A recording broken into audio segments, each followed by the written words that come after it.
Աստված ներիր ինձ մեղավորիս։ Սիրելի քույրեր եւ եղբայրներ, այսօր մեր ավետարանական ընթերցանությունը վերցված է Ղուկասի ավետարանից, որտեղ Հիսուս Քրիստոս շատ էական եւ կարեւոր մի առակ է մեզ փոխանցում։ Ասում է, որ երկու հոգի բարձրանում են տաճար աղոթելու, մեկը փարիսեցի եւ մեկը մաքսավոր։ Այս փարիսեցին կանգնում է աղոթքի եւ ասում է. «Շնորհակալ եմ քեզ Տեր Աստված, որ նման չեմ այն մեղսագործներին, հափշտակողներին, տասանորդը տալիս եմ, օրենքները պահում եմ, շնորհակալ եմ քեզ»։ Եվ մյուսը մաքսավոր, որ անկյունում կանգնած ծեծում է իր կուրծքը եւ ընդհանրապես ասում է. «Աստված, ներիր ինձ մեղավորիս»։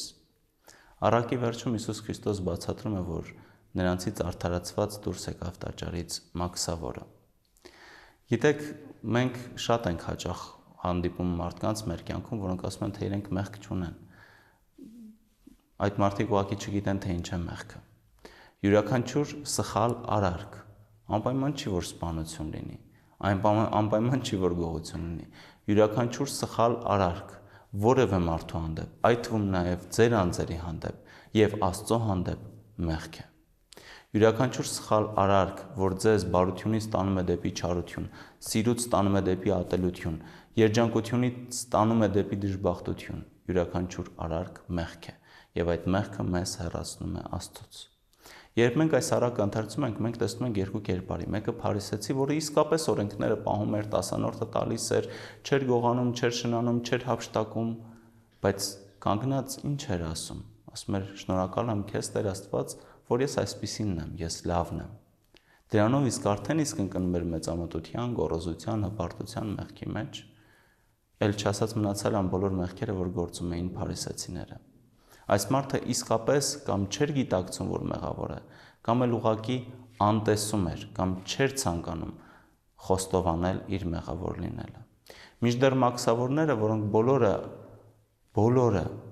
անիծված էին հրեաների կողմից, որովհետև մաքս էին վերցնում հրեաներից եւ տալիս էին հռոմեացիներին, որոնք իսկապես գիտեին, որ իրենք մեղավոր են, այլ վարքագիծ էին դրսևորում հրեական միջավայրում, կամ փարիսեցիները, որոնք օրենքի, այսպես ասած, կրողներն էին։ Եվ այս առակի մեջ մենք տեսնում ենք, որ մի մաքսավոր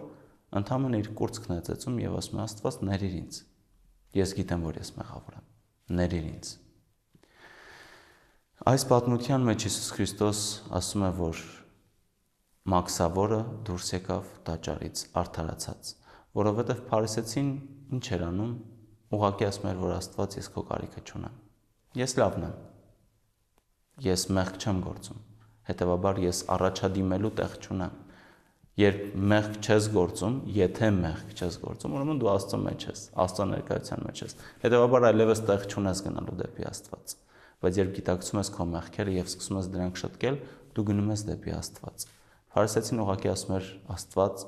ես քո կարիքը չունեմ, ես այնն եմ, ինչ որ կամ, ես լավն եմ»։ Իսկ մաքսավորը ասում էր, թե Տեր Աստված, խնդրում եմ միջամտիր, խնդրում եմ արի իմ կյանք։ Եվ Հիսուս Քրիստոս ասում է, որ մաքսավորը արդարացած դուրս եկավ տաճարից, ինչը նշանակում է, որ արդարությունը, Աստված ինքը միավորվեց մաքսավորի հետ։ Մենք բոլորս մաքսավորներ ենք այս պատմության մեջ, որովհետև բոլորս էլ մեղքեր են գործում, եւ մեզ պետք է ընդհանրապես եւ խոսքով եւ գործով ծնկի գալ Աստծո առաջ եւ խնդրել, ասել. «Տեր Աստված, ներիր մեզ մեղավորներիս»,